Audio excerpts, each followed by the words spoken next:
Hello everyone, welcome to this lecture on Introduction to Indian Culture. In this lecture, I will be talking about the need for culture education, the concept of unity in diversity in Indian context, and finally leading to the formative phase of Indian culture.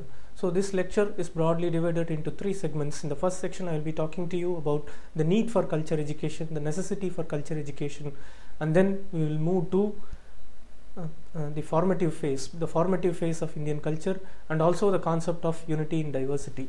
Now, what is the need for culture education?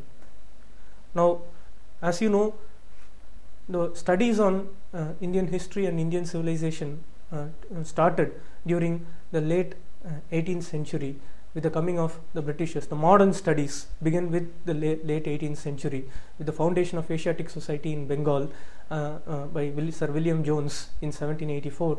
First researches on Indian culture and civilization was made. Some of the classical Sanskrit works were translated into English and thrown open to the wider public, to the European audience. So the first time efforts were made to systematically study the Indian civilization.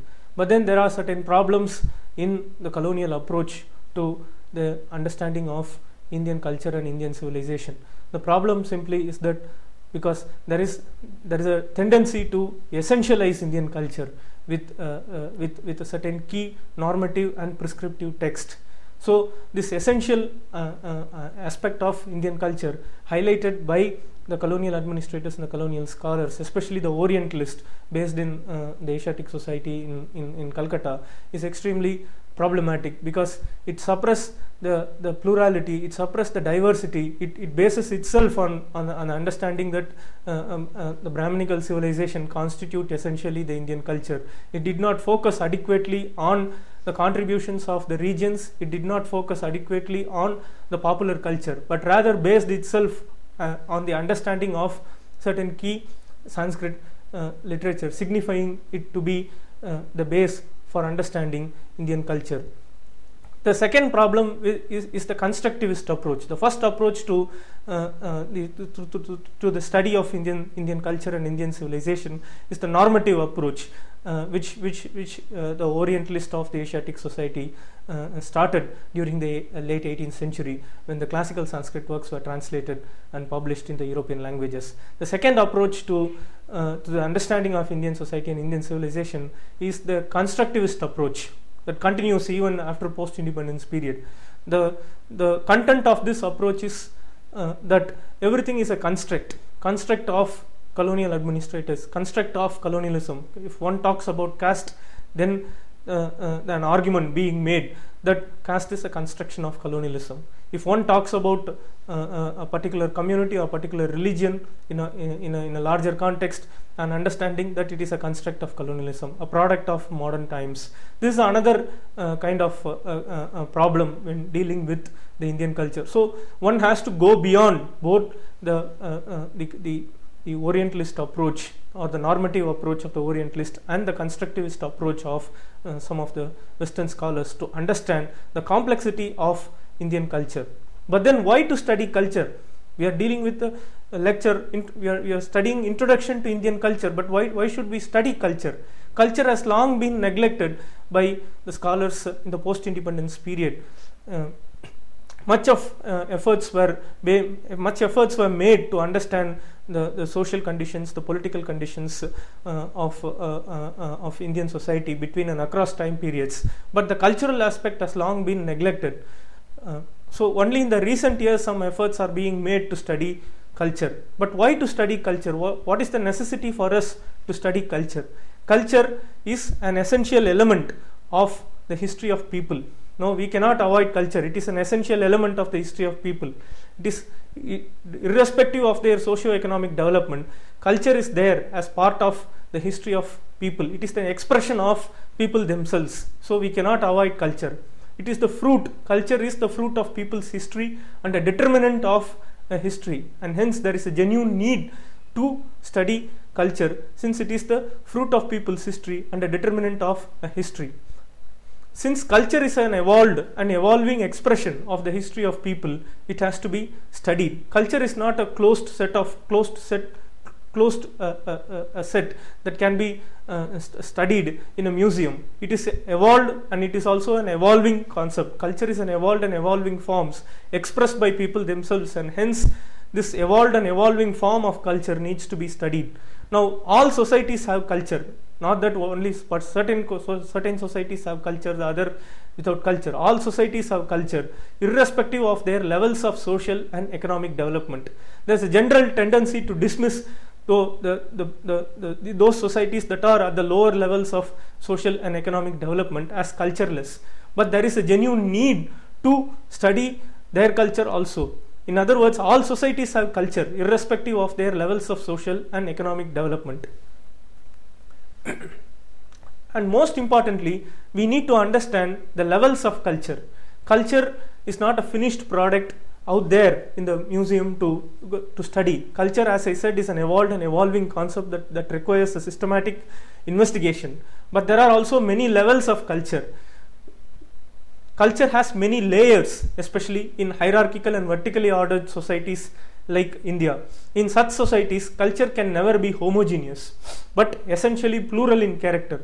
There are many layers. Since it is a hierarchical and vertically ordered society, we have to locate culture at different levels. It cannot be found at one particular level. There are many levels of culture, and hence there is a need to be sensitive to the many layers of culture in Indian society. However, the layers are not mutually exclusive and isolated. This is most important. When we identify layers, there is a general tendency to stick with one particular layer without touching the other layers. The genuine need is to identify how the layers interact and change. In other words, the layers of culture are not mutually exclusive and isolated in Indian context. Why only Indian context? In all context, they are subject to change. The layers are subject to change. The many layers of culture are subject to change, are subject to the dialectics of interaction and change, and hence there is a genuine need to study culture not in isolation, the many layers of culture not in isolation, but in relation. Now, culture and social hierarchy. Scholars in the past have often used in Indian context of terms like greater tradition and lesser tradition while referring to the elite culture and the popular culture, thus attesting to the levels of culture in relation to the social hierarchy. It is true that they have identified many layers of culture, and it is this identification that made them to label categories like elite, the greater tradition and the lesser tradition. And it is also necessary to give adequate emphasis. After identifying the fact that there are many layers of Indian culture, it is necessary to give adequate emphasis on studying popular culture, as it involves the life and history of the majority of the population.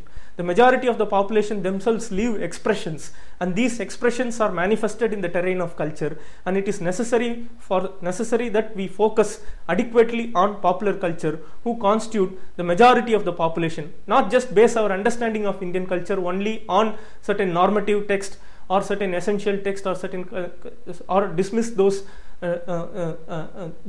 certain aspects of Indian culture as the constructive one of constructive nature.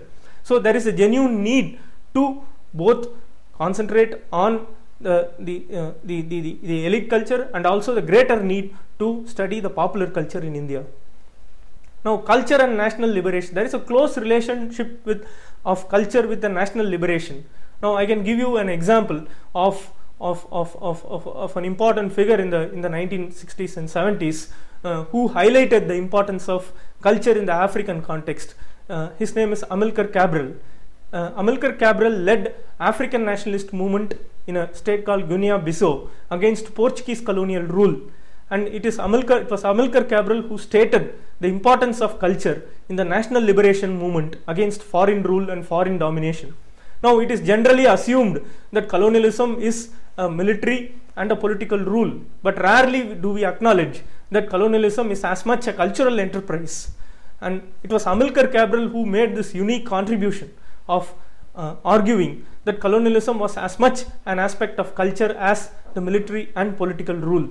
Now, in one of his lecture, Amilcar Cabral, in one of his lecture titled National Liberation and Culture, delivered in Syracuse University, New York in 1970, talked about the domination of and resistance to foreign rule being played out in the sphere of culture. The most important lecture that everyone should read, titled National Liberation and Culture. In it is systematically shown, not only in the African context but also in the global context, he has shown how resistance to foreign rule is being played out in the sphere of culture, and the domination also, the domination of a colony was also played out in the sphere of culture. Now let us look at the British colonialism in India. Amilcar Cabral's observation that colonialism was as much an act of cultural oppression is true in the case of British colonialism in India. Now the generation of the English educated intellectuals in the 19th century believed in the divine dispensation of the British. In fact, the educated, the English educated the middle class rarely shown interest in the 1857 revolt. Rather, they were praying for the victory of British.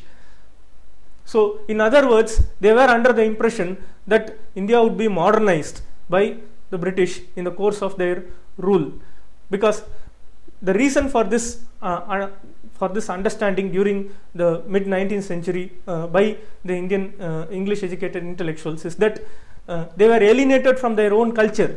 They genuinely believed that their culture was much more backward than the culture of the British. They believed Britain to their eyes represented a global power during the 19th century because it was an industrialized nation. So they believed that the fruits of modernization, in other words, the modern forms of industries will develop. With the introduction of modern forms of industries in India, India will be developed, and hence under the illusion of the colonial rule, they believed that India would be modernized, and they genuinely they were alienated from their own culture. So this was a first alienation they suffered. Now they waited. The British English educated Indian intellectuals waited for some time, but then the country was not modernizing. Rather, it faced millions of death in the form of famines and epidemics. People were dying, and the conditions of living were becoming worse. So they had to alienate again from the British culture and go back to their roots in order to contest the British rule in India. In other words, the national liberation struggle in India too was as much an act of culture as the indigenous intellectuals used culture as resistance to colonial domination, as a civilizational defense to colonial domination. Now, the need for culture education. What is the necessity for us to undergo this cultural education? What is the need for us to do culture, to study culture? In the past 20 odd years, India is increasingly in the path of liberalization and globalization. The generation born under these ages of liberalization and globalization, especially those sections having access to education and material resources, are showing apathy to indigenous cultural roots and history. Now, it is in this context, it is necessary to study culture as the expression of a history of people. Studying culture at many levels will enable us to identify with our society, our sense of belonging, and our own place in history. Culture is also a tool of resistance to communalism. By studying the local culture, we resist the grand generalization, we resist attempts to homogenize Indian society. We can bring out the plurality of Indian culture only by studying the culture, but such local culture cannot be reduced to localized culture. Cultures always interact, it is not isolated, but the cultures cannot be studied in isolation, but always in relation to the other forms. Now, studying culture at many levels will not only enable us to understand the plural nature of Indian society, but also resist from our own urge sometimes to homogenize Indian society. An urge towards homogenization can be reduced by studying cultures at many levels, not in isolation but in relation. Now, the many levels of culture, what one means by many levels of culture. We already talked about the necessity to deal with many layers of culture in especially hierarchically ordered societies like India. Now, what we mean by many levels of culture is that we have to focus on the local culture, and then the regional culture, and then national culture. These are not mutually exclusive. The local, regional, and the national culture are not mutually exclusive and isolated. Such an understanding will lead to fragmented understanding of Indian society.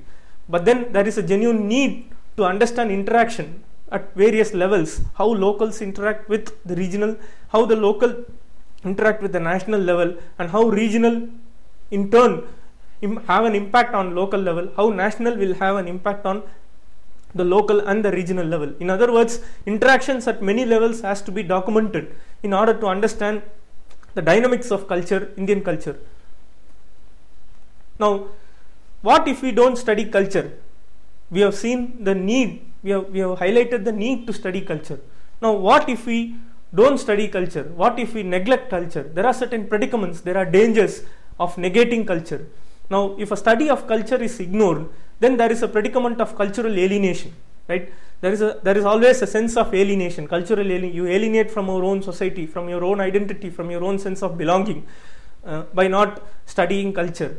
Now, this cultural alienation is extremely dangerous. Cultural alienation is susceptible to foreign domination and subjectivity. That is one of the core ideas put forth by Amilcar Cabral in his national movement in Africa against the Portuguese domination. He argued that cultural alienation is susceptible to foreign domination and subjectivity.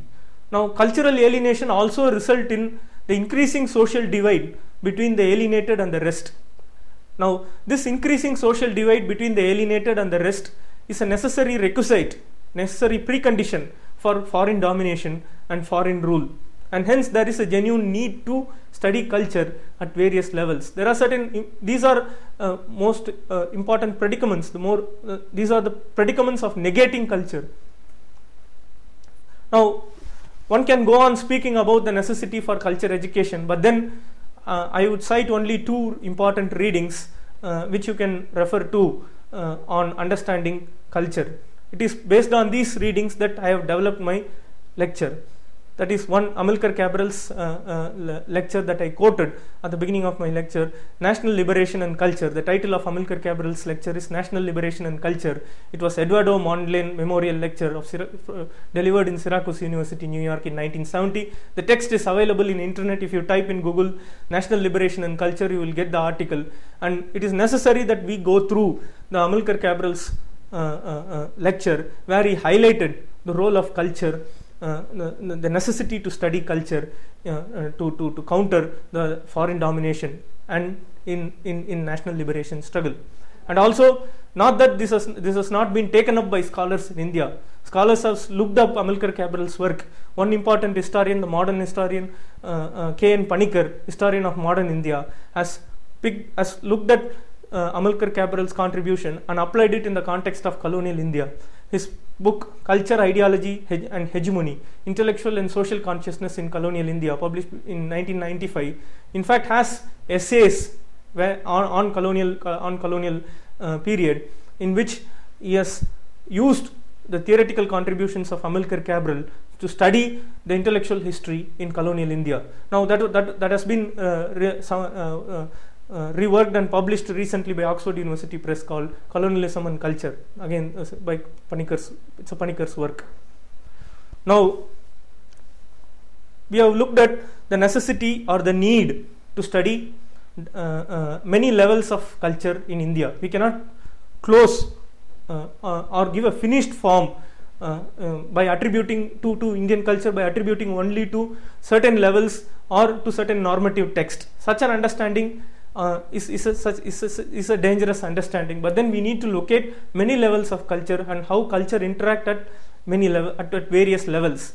And so often in Indian context we use this term called unity in diversity. We use this category, we use this label called unity in diversity to explain Indian culture. But then what is this unity in diversity? It is true to anyone, to any eye. Indian culture is plural. To any eye, that the diversity is a hallmark of Indian culture. But what do we mean by unity in diversity? The unity in diversity that we often attribute for Indian context is not static and finished. Can we attribute that unity in diversity is a finished form available out there to go and study? No. The unity in diversity in Indian context is not static and finished. It is an evolved and evolving form. Unity in diversity is an evolving form.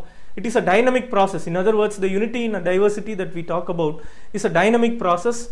It is a dialectic of opposition and synthesis. There is always an opposition inherent in this notion of unity in diversity. Not that the unity doesn't subsume the opposition within it. There's always a dialectic of interplay between opposition and synthesis. It is this dynamic process of opposition and synthesis is at the root of what we call unity in diversity. That is according to my understanding of Indian culture. It is not a sum. Now the unity in diversity is not a sum but a movement which alters in historical evolution. Now we notice this how historically too, though we base ourselves to understand Indian history on certain texts, certain important texts to understand whether it is early India or medieval India or modern India. Although we base ourselves on certain important texts, we always notice how Indian culture is not a sum, is not a product out of these texts. The texts themselves were in the process of interaction, in the process of dynamic negotiation. It is not a sum. In other words, the unity in diversity that we talk about is not a sum but a movement which alters in the historical evolution. And we notice this in the spread of certain ideas, in the spread of certain legends in Indian context. For example, Ramayana. There are many Ramayanas in India. The many Ramayanas that we notice in India is a product of interaction of this one particular culture with a number of local cultures. This diversity emerged out of interaction, not in isolation. And that is what is at the heart of what we mean by unity in diversity. Also, the unity in diversity that we talk about is a kind of striving after synthesis of oppositions and conflicts, which are frequently rather antagonistic. We always think that they are not antagonistic. The synthesis of opposition and conflicts, we always think that they are not antagonistic, but rather there was the element of antagonism is at the heart of the interaction. When we say that we need to look at a culture at many levels, how cultures interact, the levels at which the cultures interact, they are not one of mutual synthesis, but there is always an element of conflict and antagonism at the level of this interaction, and hence it is a genuine need for us to highlight, to study and highlight these levels of interaction where the opposition and conflict play out, and how synthesis emerges, and how synthesis itself is a process, is a result of antagonism between how opposition and conflict play out in the emergence of synthesis. So that these are some of the aspect of what we mean by unity in diversity. That is, it is not static and finished. 2, it is a dynamic process, a dialectic of opposition and synthesis. 3, it is not a sum. Unity in diversity is not a sum and a finished product. It is a movement which alters in the historical evolution. And finally, it is a kind of striving after synthesis of opposition and conflicts, which are frequently rather antagonistic. And hence, when we study culture at many levels and how culture interact at many levels, we need to be sensitive to the fact that antagonism is at the heart of these interactive levels. Now, we also should look at the spaces in unity in diversity. What are the spaces that we need to concentrate when we mean by unity in diversity in Indian context? We often use the word Indianness to define or to describe a particular mentality. But this Indianness of unity in diversity that we talk about means giving space at several levels. We have to give space for several levels when we talk about unity in diversity. These spaces are local space, we have talked about it, the regional space, and most importantly, marginal and in between should also be given space. Only if we give space for local and regional, marginals are left over, and in between we are not focusing the in between, the spaces in between local and regional, between regional and national. In other words, unity in diversity should include certain spaces. The spaces are local, regional, marginal, and in between. And hence, only by focusing these levels can one understand the interaction at many levels, which constitutes at the end unity in diversity. Now, these spaces, that is local, regional, marginal, and in between that we talk about, these spaces that constitute unity in diversity are not again mutually exclusive, and they are not isolated, they are not mutually exclusive, they are not world on their own, they are not isolated, but then they always interact. Local and regional interact, regional and national interact, marginal and in between interact. How in between interacts between one level and the other level is itself throw an interesting light on the character of in between, how in between remains in between in Indian history. And hence it is necessary for us to give adequate emphasis to various levels of culture, and these levels should include local, regional, marginal and in between.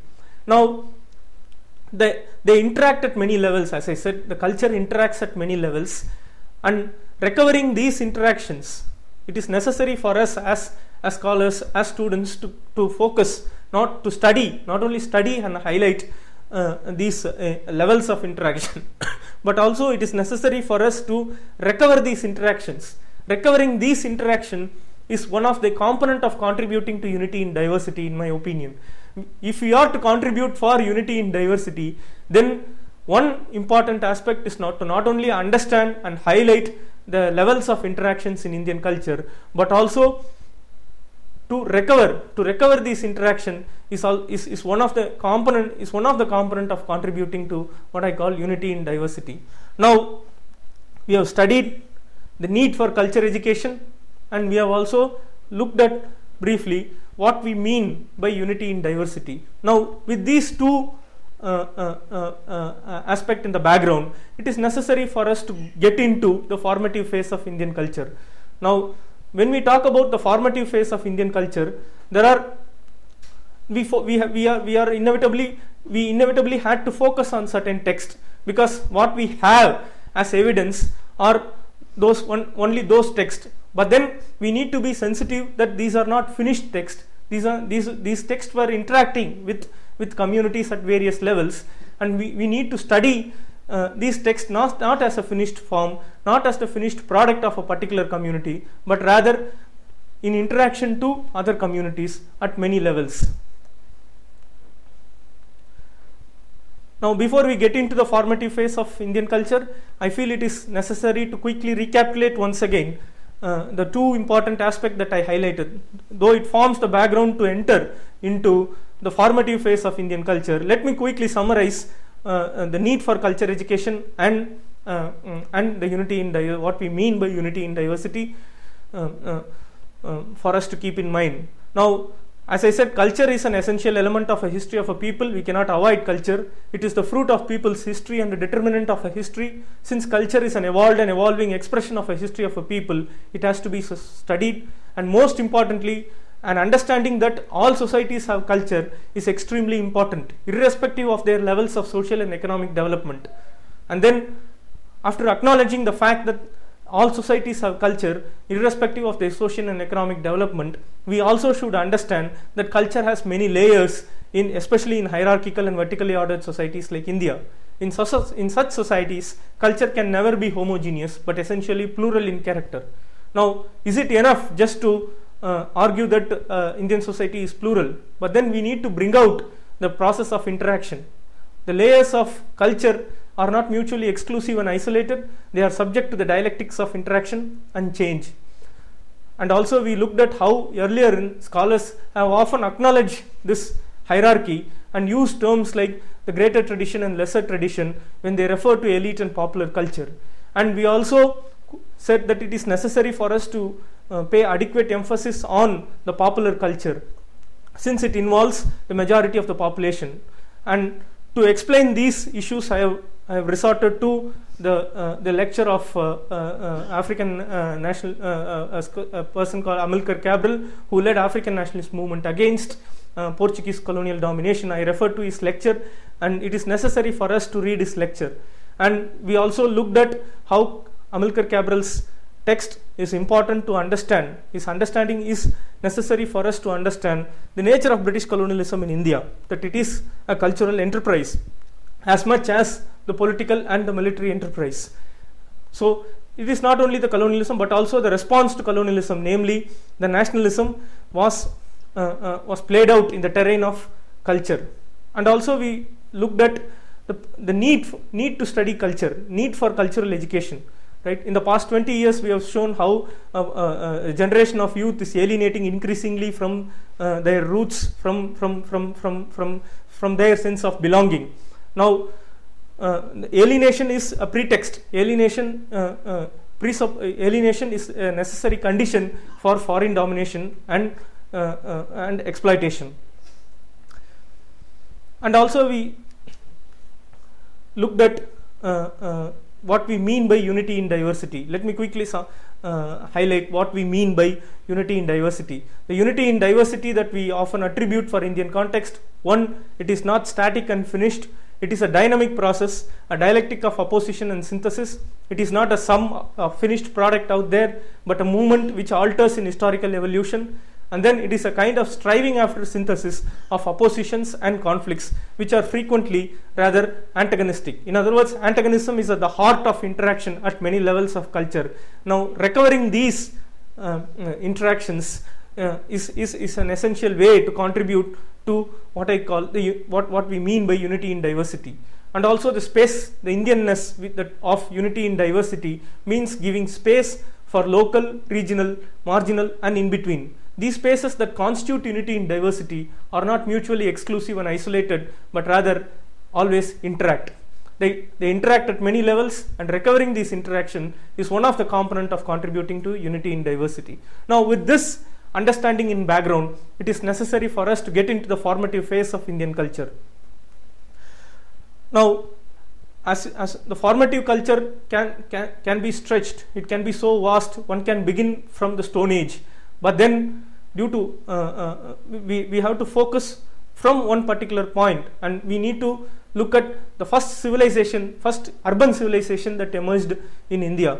That is the first Bronze Age civilization in India, represent the earliest of evolved common culture of urban life, stretching thousands of miles in all directions, with the nucleus sites of Harappa and Mohenjo-daro. Now, this Bronze Age civilization, archaeologists define as early Harappan, mature Harappan, and late Harappan. But nevertheless, the heart of the civilization was its urban character. That it is an evolved common culture of urban life, stretching thousands of miles in all directions, with the nucleus sites of Harappa and Mohenjo-daro. Now, if material culture is a testimony to the lifestyle of people, then the discovery of brick structures, bronze and stone statues, and innumerable artifacts attest to the vibrant work culture of the Harappan artisans, laborers, and agriculturalists. This work culture could sustain a remarkable civilization for 1,000 odd years until it declined. Now, one significant feature of the Harappan urban life is the town planning. It is not new. Several scholars have talked about the nature of town planning and how there is a uniformity in town planning between and across sites in this urban civilization. This kind of uniformity we don't notice in other contemporary civilizations, whether in Mesopotamia or in Egypt. Now, this town planning presupposes some form of an organization, the forms with which, for example, the brick structure, the uniformity in brick structure that scholars often talked about, it presupposes an organization. It presupposes an organization in the work culture. So the innumerable brick structures, bronze and stone statues, and many artifacts unearthed by archaeologists in these urban spaces, in the first cities in subcontinent, attest to the vibrant work culture of the Harappan artisans, laborers, and agriculturalists. This work culture could sustain a remarkable Bronze Age civilization for 1,000 odd years until it declined. The scholars again disagree on how this first Bronze Age civilization in India, how the first civilization in India declined. There are many theories attributed for it, which we don't go into the detail. But one aspect that we need to remember is that the evolution of common culture, this evolution of common culture of urban life, that urban space itself is a testimony to the achievement of the Indus people. Now, following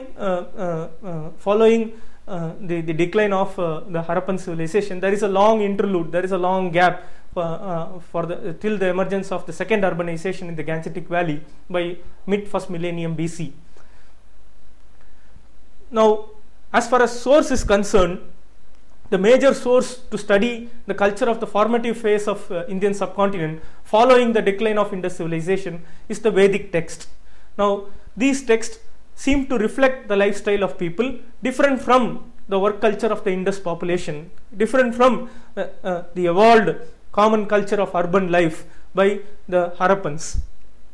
Up until the second urbanization in the Gangetic Valley by mid-1st millennium BC, Vedic texts constitute an important source for us. Now, scholars have written extensively. In fact, a large body of scholarship exists on the Vedic literature. But in general, it has been agreed by scholars that Rig Veda is the oldest of the four Vedas. According to A.L. Basham, it was composed sometime between 1500 and 900 BC by a priestly class.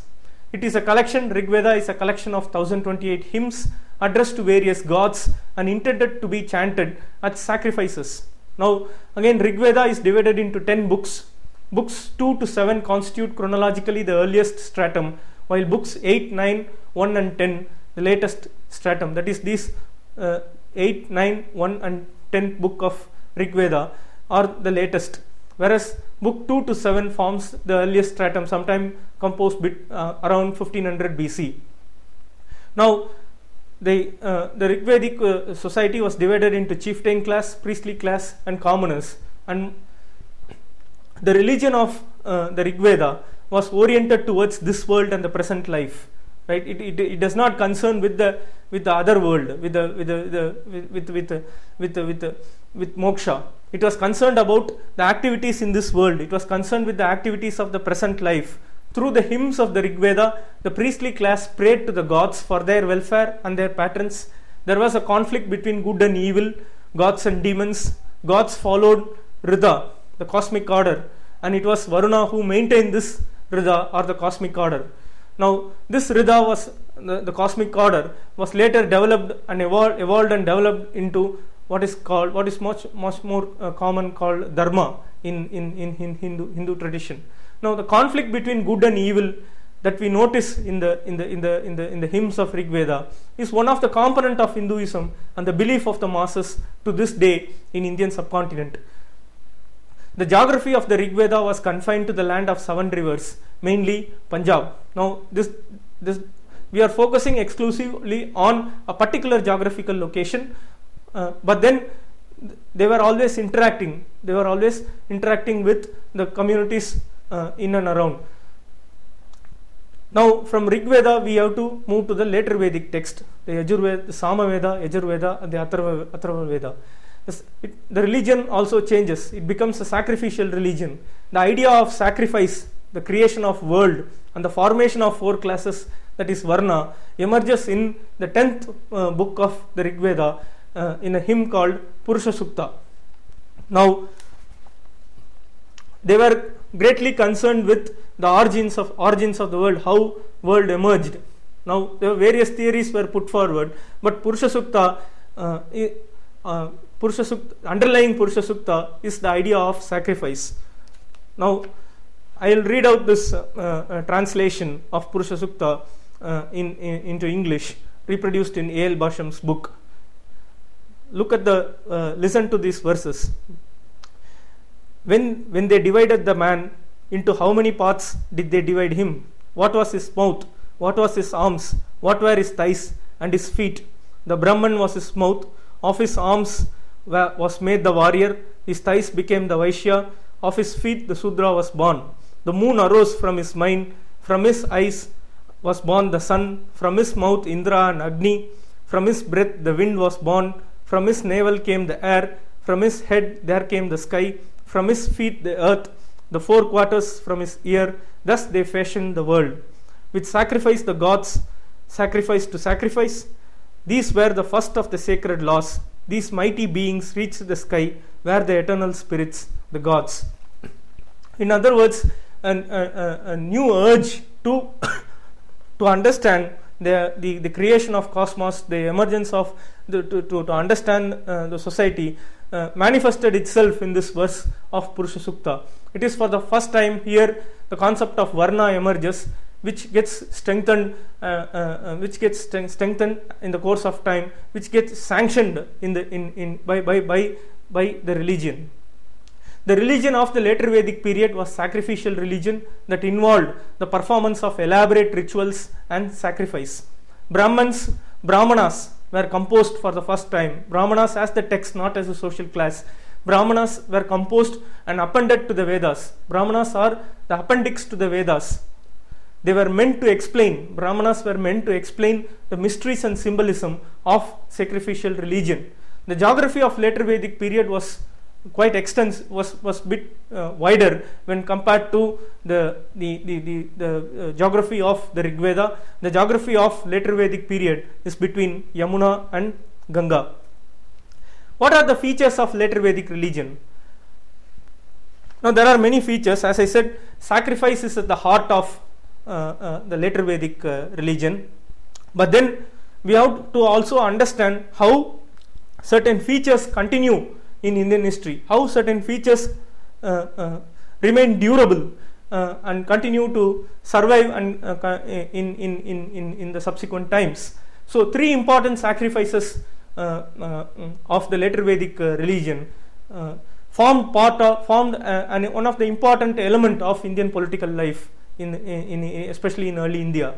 The three important sacrifices are Rajasuya, Vajapeya and Ashwamedha, conducted mainly by the political head with priestly authority and supervision.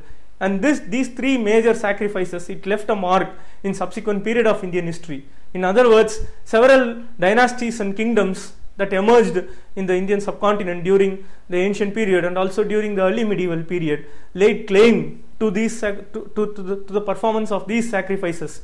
In other words, they sought legitimacy.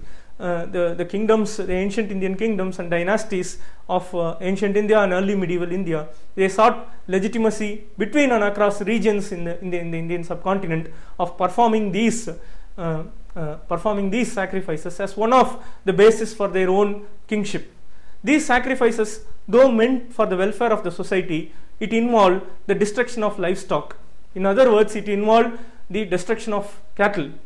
Cattle was sacrificed. The livestock was sacrificed for this for the performance of these sacrifices. Many other simple rituals and sacrifice developed during the later Vedic period, and these are conducted to this day in a traditional Brahmin households. The simple sacrifices. But then there is a shift.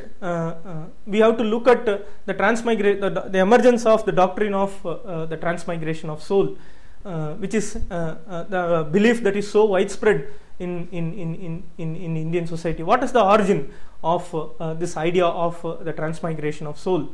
The idea of transmigration of soul and samsara, a series of birth and rebirth, is absent in the Vedic literature. There is no reference to the afterlife. There is no reference to what happens to the soul after death in Rig Veda.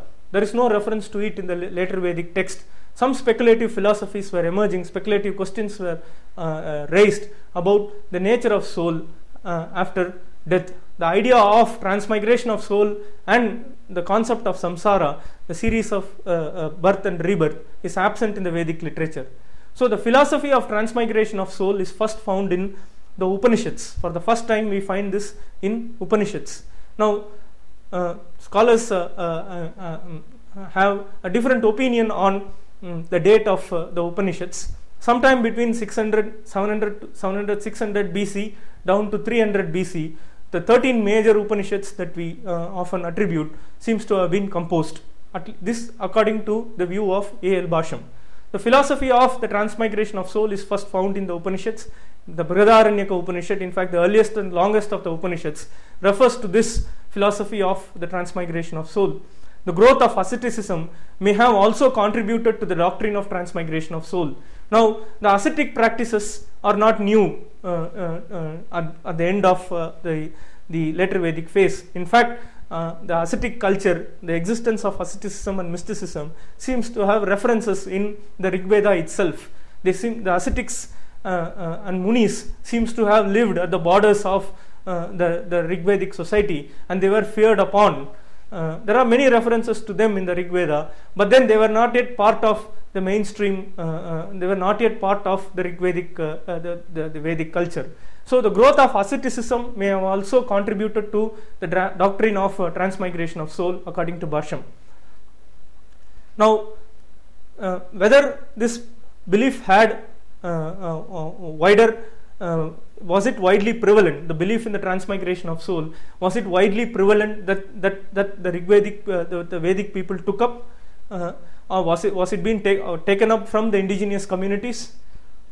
This question was raised by several scholars, but A.L. Basham argues that there are no evidence for the existence of the belief of the transmigration of soul among the indigenous communities, which the Vedic people have taken up. According to Basham, the doctrine of transmigration began in narrow circles of elite, and that it was taught by Brahmins and spread by ascetics and mystics. Now, what is this doctrine of transmigration?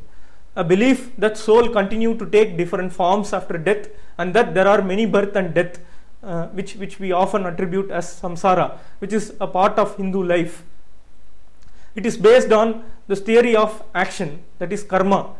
The ultimate aim, of course, for a devout Hindu is to get rid of samsara, to get rid from the series of birth and death, and attain a state free from birth and death called moksha, to be one with the ultimate, the ultimate Brahman. The doctrine seems to have developed sometime around 600 BCE. Of course, we have seen how the early Upanishads, were composed as from the earliest of the Upanishads seems to have been composed sometime between 700 to 600 BC, and the latest, the conventional 13 Upanishads, the latest of which seems to have been composed around 300 BCE. So, it is only in the Upanishads that we find the earliest references to the transmigration of soul. It was totally absent in the Vedic literature. So how did it spread? We have to also understand the origin and spread of doctrine of transmigration. It is true that the growth of asceticism and the Upanishadic literature seems to have contributed to the emergence of the transmigration of soul. The belief in the transmigration of souls originated not from the non-Aryan language speakers, as A.L. Basham contends. It became, but nevertheless, once the doctrine was evolved, once the doctrine spread, once the doctrine was evolved, it spread so rapidly and it became widespread by 300 BCE, the time of the last of the Upanishads, 13 conventional Upanishads. Even the early Tamil Sangam literature, which is dated by scholars between 3rd century BCE and 3rd century CE, has references to this belief, the belief in the transmigration of soul by 1st century CE. Some of the early Sangam works does talk about the this doctrine in the poems. Now, what could have been the broader context? What could have been a broader frame within which this doctrine originated and spread, that it now becomes almost part and parcel of the Hindu life? Probably one reason that one can attribute is the increasing social hierarchy following the socio-economic reorganization of the society, leading to the second urbanization in the Gangetic Valley by the first millennium BC. Now, this change, that is the emergence of second urbanization, definitely was the frame within which this doctrine emerged and spread. So, this frame, in this larger frame, this larger context may have contributed to the spread of this belief in so less time scale.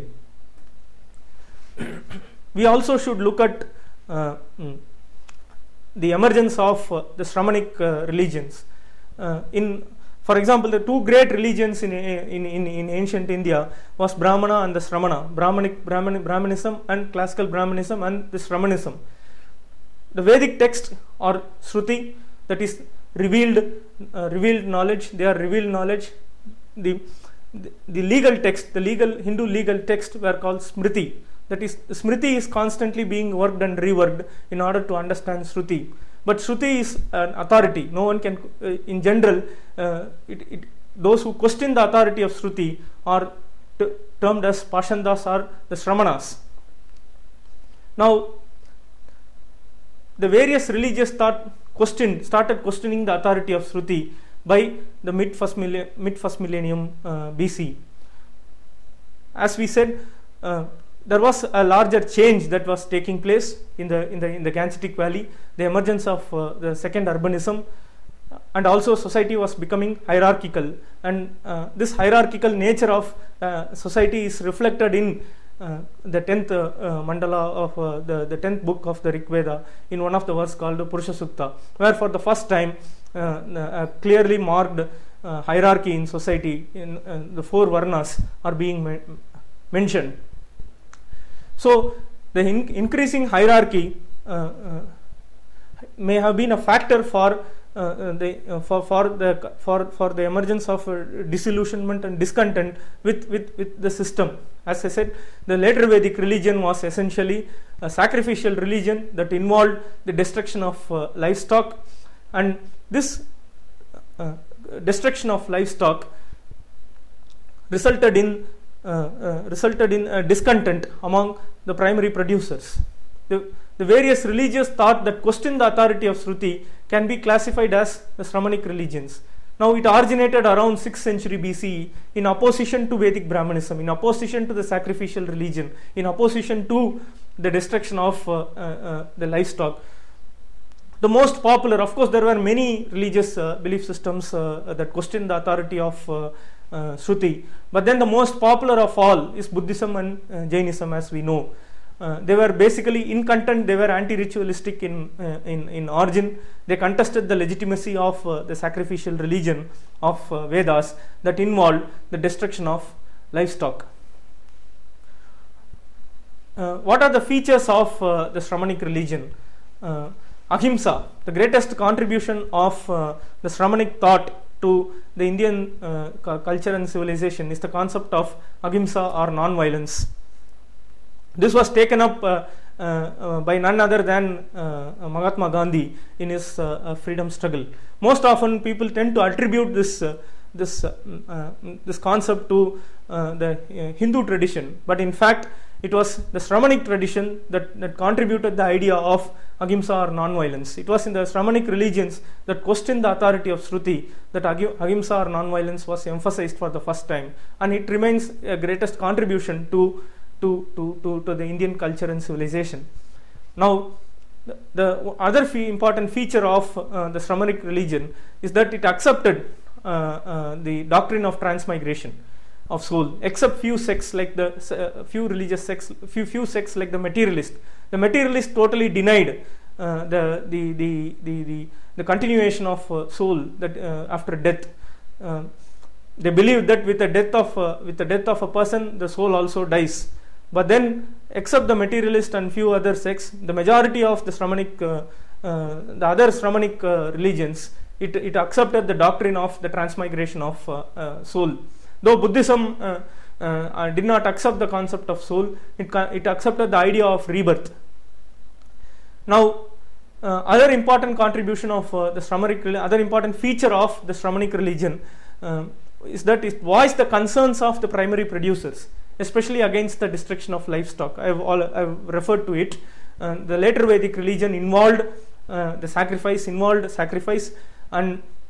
the sacrifice of some of the rituals involved the sacrifice of the destruction of livestock, and so there was a widespread popular discontent emerging against the later Vedic religion, and this wider discontent manifested itself in the voice of these Shramanic religious thought. In other words, it voiced the grievances of the primary producers, especially against the destruction of livestock.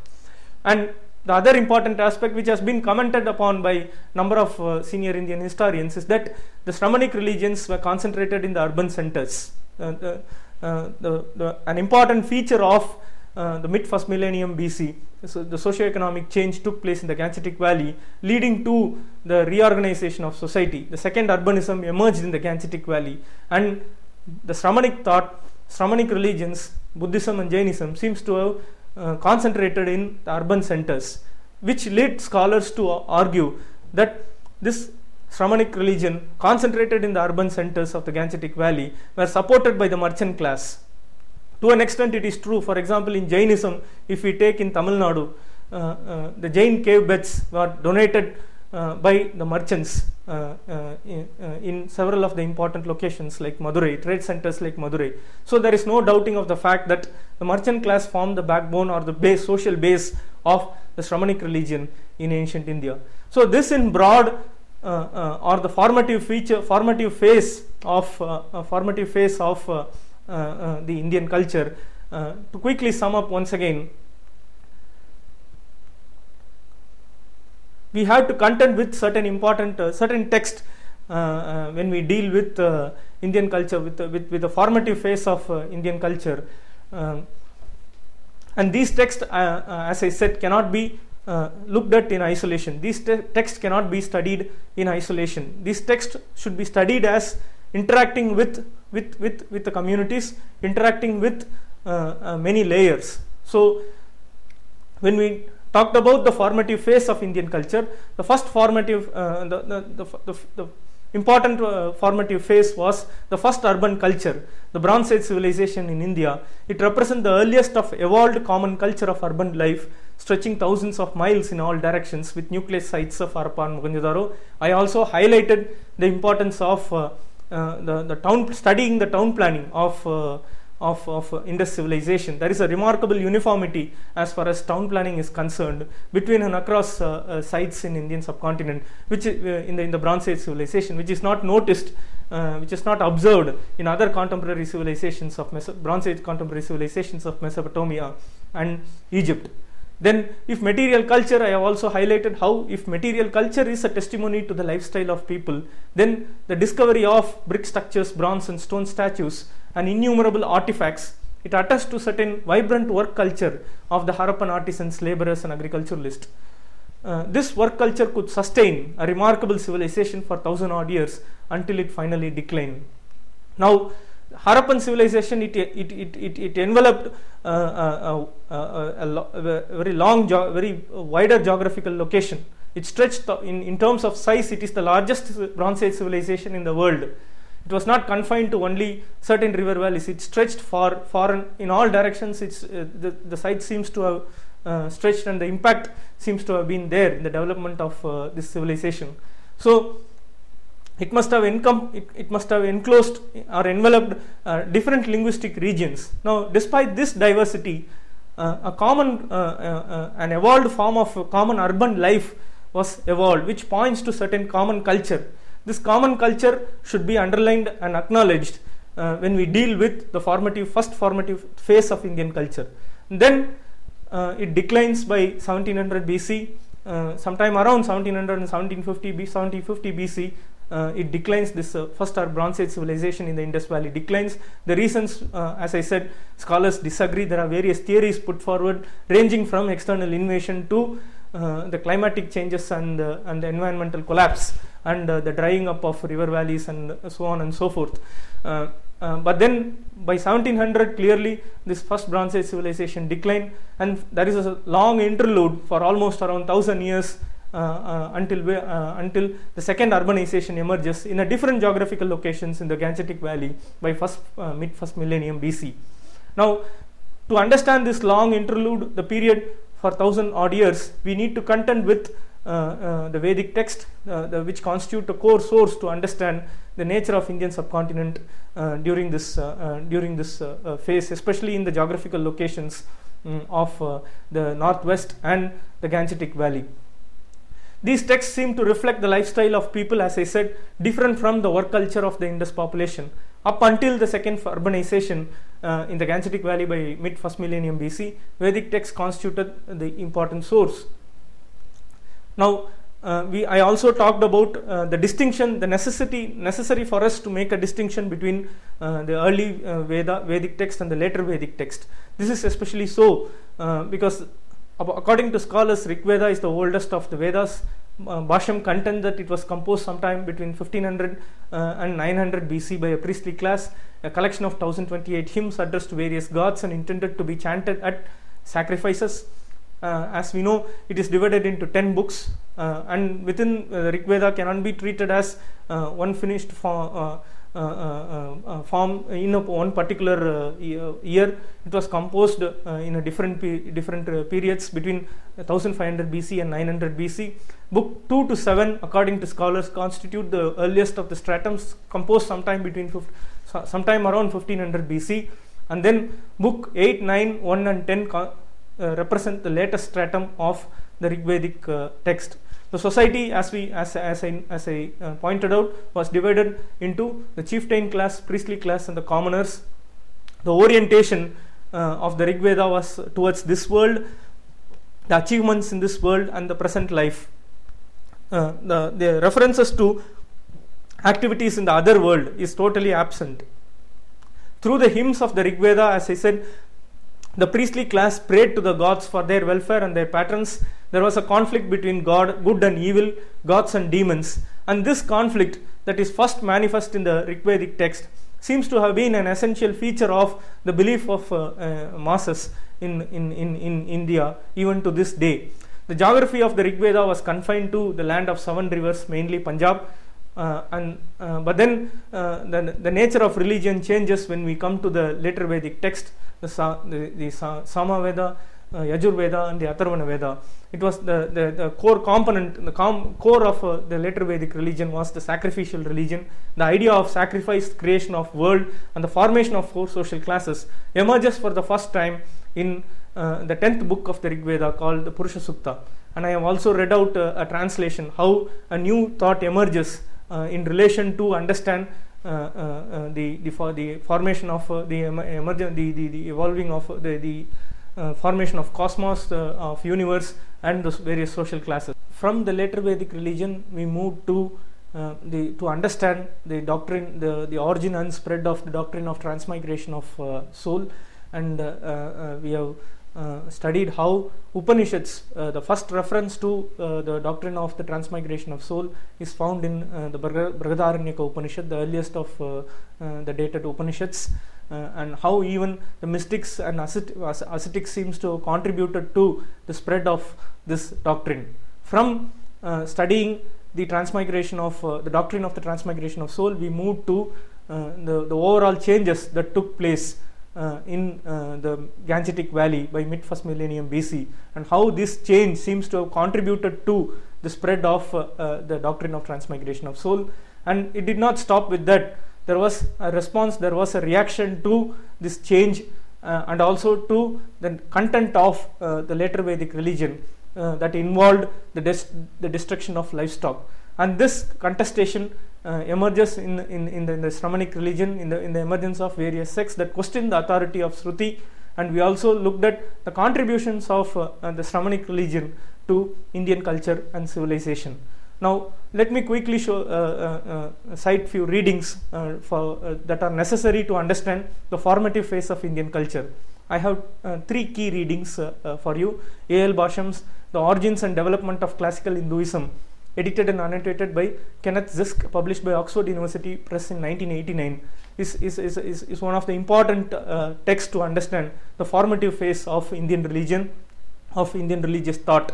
A.L. Basham has also edited a book titled A Cultural History of India, published by Oxford University Press in 1975, that contains articles by several scholars on many issues down to modern times. But then some of the articles that deals with the early history are necessary to read. And also Professor Romila Thapar's book, in fact a compilation of her articles, a consolidation of her years of fruitful research, titled Cultural Past, published by Oxford University Press, is also a necessary reading. I hope you will go through these readings and understand with whatever I cited earlier better the need for culture education, and the necessary for us to understand the formative phase of Indian culture. Thank you.